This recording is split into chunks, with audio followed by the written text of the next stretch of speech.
In the quiet moments of dawn, as cities around the world wake to another ordinary day, few people consider that we live just minutes away from the end of civilization as we know it. Right now, there are approximately 13,000 nuclear weapons spread across 9 nations on Earth. Each one carries the power to level entire cities in an instant. The question isn't whether nuclear war is possible. The question is, what would happen in those first crucial hours, days, and weeks if it actually began? Today, we'll explore one of humanity's darkest scenarios, drawing from decades of scientific research, declassified military documents, and the sobering lessons of history. This is the story of the last days on Earth. Should nuclear war ever break the fragile peace that has held since 1945? Nuclear war doesn't begin with a declaration or a formal announcement. It begins with a decision made in minutes, sometimes seconds. During the Cold War, the world came dangerously close to this precipice multiple times. In 1995, a scientific rocket launch from Norway was mistaken by Russian radar as a submarine-launched missile. For several tense minutes, Russian President Boris Yeltsin held the nuclear briefcase, prepared to authorize a counterstrike. Only last-minute communication prevented disaster. In today's world, nuclear-armed nations maintain what experts call launch-on-warning policies. This means that once missiles are detected incoming, leaders have approximately 15 to 30 minutes to decide whether to retaliate before their own weapons are destroyed on the ground.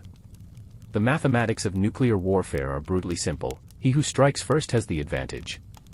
This reality creates what strategists call the use it or lose it dilemma, where the very fear of attack can trigger the attack itself. Let's imagine the unthinkable has happened. Somewhere in the world, the first nuclear weapon has been launched.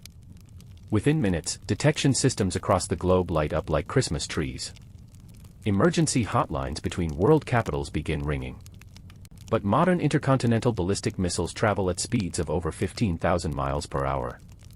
From launch to impact, there are roughly 30 minutes for a missile traveling halfway around the world.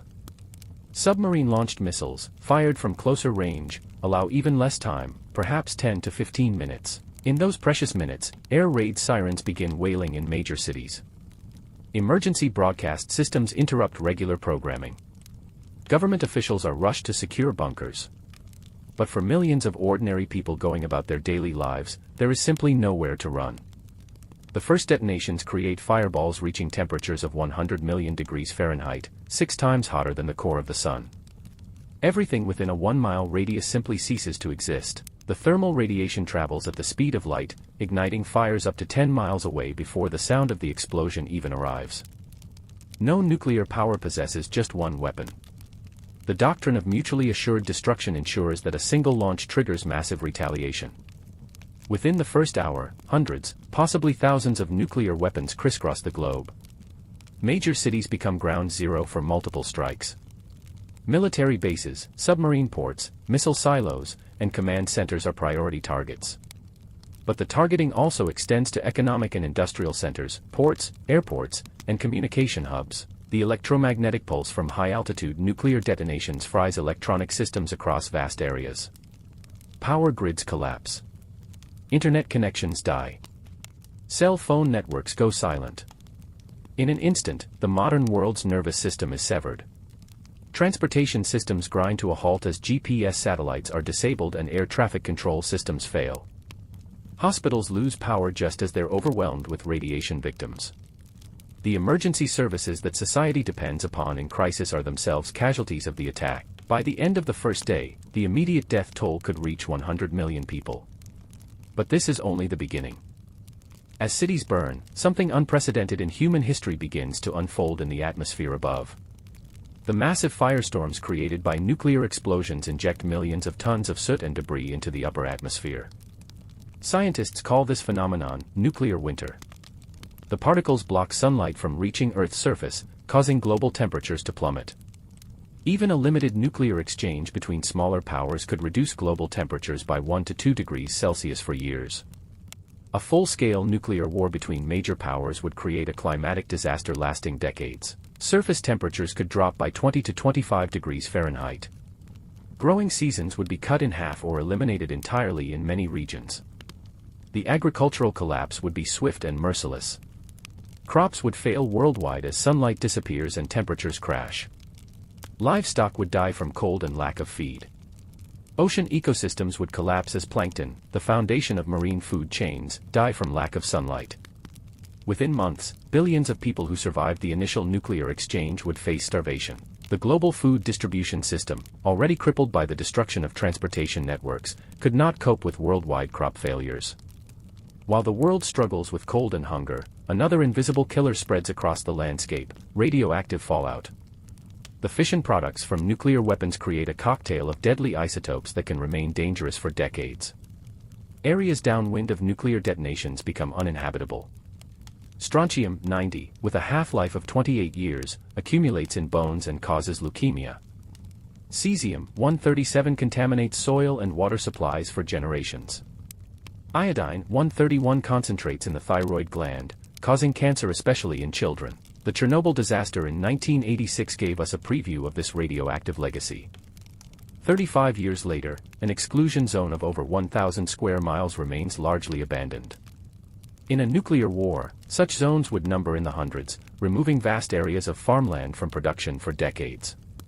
Medical systems, already overwhelmed by blast victims, would struggle to treat radiation sickness on an unprecedented scale. The symptoms, nausea, hair loss, internal bleeding, and immune system collapse, would affect millions of survivors. Children born in the aftermath would face elevated rates of birth defects and genetic mutations. The biological heritage of humanity itself would be damaged, creating health impacts that could persist for generations. In the months and years following nuclear war, the complex web of modern civilization would unravel. International trade, the backbone of the global economy, would cease. Supply chains that provide everything from medicines to spare parts would break down completely. Financial systems would collapse as markets crash and currencies become worthless. The just-in-time delivery systems that keep supermarket shelves stocked would fail, leading to widespread famine even in areas not directly affected by radiation. Social order would begin to break down as governments struggle to maintain control over desperate populations. Mass migrations would occur as people flee radioactive zones and seek food and shelter. Competition for dwindling resources could spark conventional wars and civil conflicts. Education systems would collapse as schools are destroyed or converted to refugee shelters.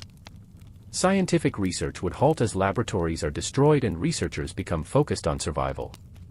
The accumulated knowledge of centuries could be lost as libraries burn and digital archives are wiped out. Within a generation, much of human technological and cultural advancement could be erased, sending survivors back to a pre-industrial existence.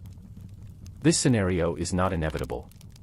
It is a choice, one that humanity makes every day by how we handle international conflicts, nuclear policies, and diplomatic relations. Since 1945, we have lived with nuclear weapons, but we have also learned to control them. The Cuban Missile Crisis, the closest we've come to nuclear war, was resolved through careful diplomacy and mutual restraint. Arms control treaties have reduced global nuclear stockpiles from a peak of over 70,000 weapons to today's 13,000. Organizations like the International Atomic Energy Agency work tirelessly to prevent nuclear proliferation. Scientists continue to study the effects of nuclear war, not to plan for it, but to ensure everyone understands the stakes involved. The knowledge of what nuclear war would bring serves as perhaps our greatest protection against it. When world leaders understand that there can be no winners in a nuclear conflict, only varying degrees of loss, the incentive for peaceful resolution grows stronger. Every day that passes without nuclear weapons being used in anger is a victory for human wisdom and restraint. The last days on Earth need never come, as long as we remember that our first priority must always be ensuring there are many more days to come. The choice, as always, remains ours.